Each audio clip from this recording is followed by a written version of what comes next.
नमस्ते to all of you. 2 दिन से मैं कामसूत्र की किताब पढ़ रही थी, तो उसमें बहुत सारी चीज़ें ऐसी थी जो कि मुझे लगा कि वो छोड़ने जैसी है।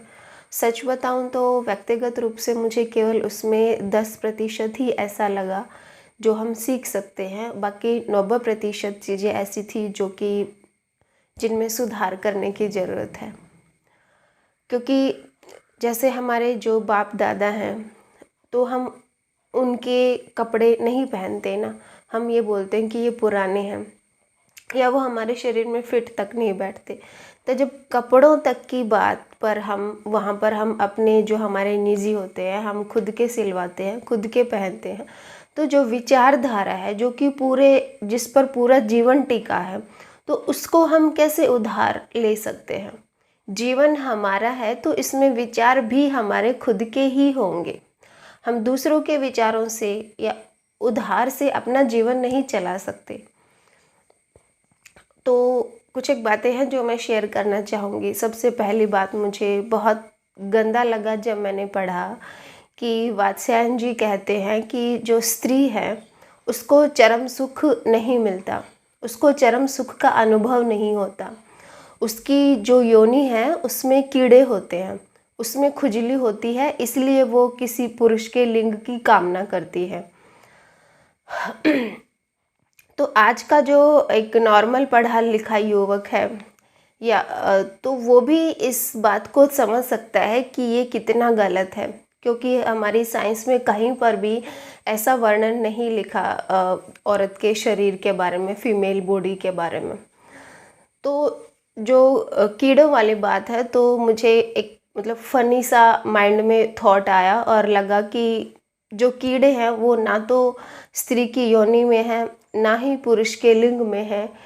कीड़े उस आदमी के दिमाग में हैं। और दूसरी बात ये कि हमारा समाज बहुत लंबे समय तक पुरुष प्रधान रहा है। जो भी आप महाभारत है, रामायण है, या कोई भी धार्मिक ग्रंथ आप उठाकर देख लीजिएगा, या फिर ऋषि मुनियों के वचन सुन लीजिएगा, उनमें पुरुष की प्रधानता बताई जाती है और जो नारी को है वो है निचला दर्जा दिया गया है। जैसे कि एक कहावत बहुत फेमस है कि ढोल नारी ये सब ताड़न के अधिकारी। ऐसे ही मुझे कुछ वात्स्यायन में देखने को मिला कि वहाँ पर भी पितृसत्ता प्रधान थी, वहाँ पर भी स्त्री को नीचे ही उसने पुरुष के दिखाया है।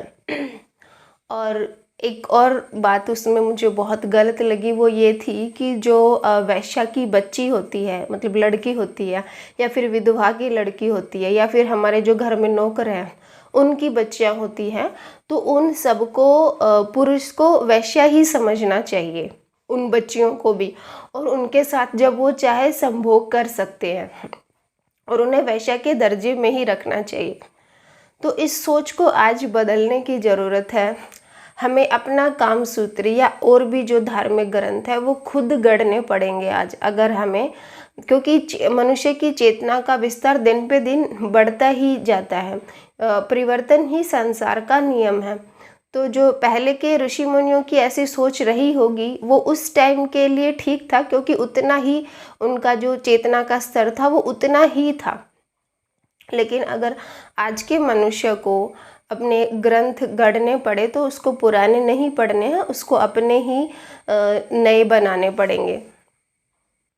और एक जगह लिखा था कामसूत्र में कि जब भी हम स्त्री के साथ संभोग करते हैं तो कुछ ऐसे उन्होंने हाथों के मतलब रूप बताए थे कि अगर हम ऐसे बना के मुट्ठी को स्त्री के छाती में मारे या फिर हम सिर पर उसके मारे तो वो मर भी सकती है। तो जब हम संभोग कर रहे हैं या हम दोनों आनंद में उतर रहे हैं तो ये हिंसा करने की कहाँ ज़रूरत पड़ती है। खुद वात्स्यायन ने लिखा कि बहुत सारी स्त्रियां जो इसको सहन नहीं कर पाती, मुक्के को, मुट्ठी को, तो वो प्राण भी त्याग देती हैं। अब जब इतना हिंसात्मक संभोग होगा कि आप दूसरे के मतलब प्राणों पर भी हावी हो जाए, दूसरा प्राण भी त्याग दे, तो कहाँ उसमें संभोग रह गया, कहाँ उसमें खुशी, कहाँ उसमें आनंद, कहाँ उसमें संतुष्टि रह गई। तो ये जो हिंसात्मक जो चीज़ें हैं वो छोड़नी है, जो हमारी सोच है स्त्री के प्रति वो हमें छोड़नी पड़ेगी। अगर आप कामसूत्र की किताब पढ़ रहे हो तो। और एक जगह लिखा था कि वैश्या को चाहिए कि वो पुरुष के सारी जो धन दौलत है वो सारी लूट ले और बाद में उसको धक्के मारकर घर से बाहर निकाल दे। पहले के ऋषि मुनियों की ऐसी सोच थी। मैं इस बारे में कुछ नहीं कह सकती, मैं बस आप लोगों को इतना बताना चाहती हूँ कि अगर आपके घर के आप लोगों को बोले कि आप हिंदू हो, आप मुस्लिम हो या आप सिख या ईसाई हो, तो सबसे पहले अपने माँ बाप से सवाल कीजिए कि क्या ज़रूरत है हमें हिंदू होने की, क्या ज़रूरत है हमें मुस्लिम होने की, क्या ज़रूरत है हमें सिख या ईसाई होने की, क्या हम इंसान नहीं रह सकते?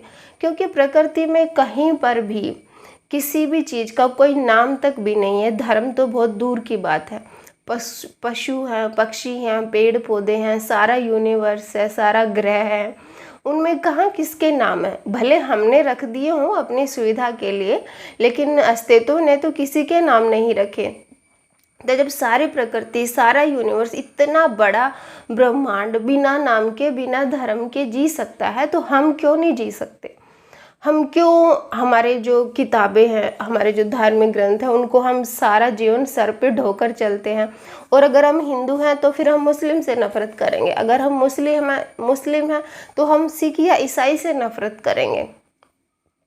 तो आज के मनुष्य को बदलने की ज़रूरत है। ये जो हमारी पुरानी चीज़ें हैं इनको त्यागने की ज़रूरत है। जो हमारे धार्मिक ग्रंथ हैं, मैंने 4 वेद भी पढ़े हैं, उनमें भी ऐसी ऐसी बातें लिखी है जिनको पढ़ के हमें हंसी आती है। एक जगह लिखा हुआ था कि हे परमात्मा, मेरे खेत में तो बारिश कर दे, दूसरे के में अकाल गिरा दे।